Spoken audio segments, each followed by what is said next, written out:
differing standards of artistic excellence. See abstract art versus classic.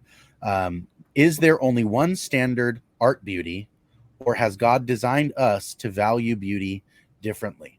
I think that's a really great question. I think that gets to the heart of some of our modern issues with this kind of relativistic, you know, nothing is it's self, it's all up to interpretation, it's all kind of muddled in the middle.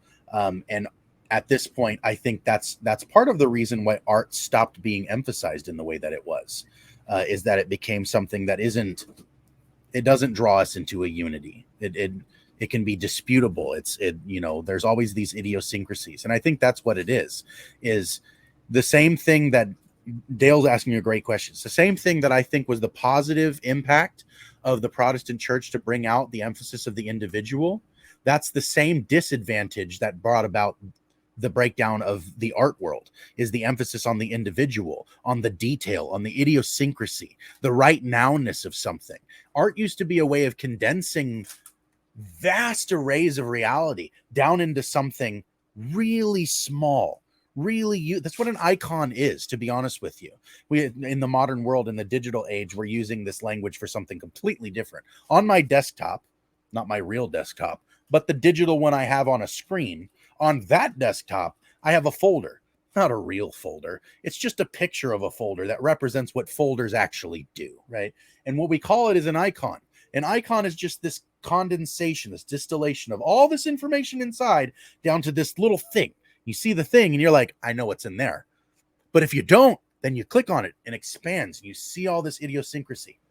I think the reason why we can't have just the idiosyncrasy outside of a standard where there's that thing, it can't be condensed back down. Beauty can be iconic. It can be this thing.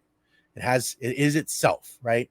But then there also is this fractal nature where you can see, like in the picture that I brought up of a dying house with living walls. It's very weird, right? But you can see beauty in there. And yet there's somebody with perhaps their idiosyncrasy or their cynicism would look at that and say, well, that used to be beautiful, but now it's just wrecked, right?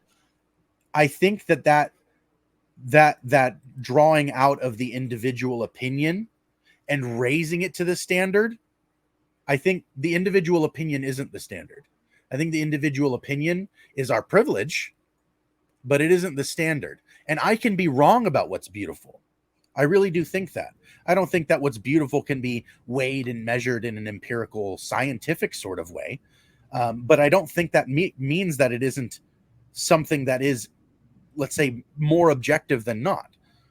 What do you guys think?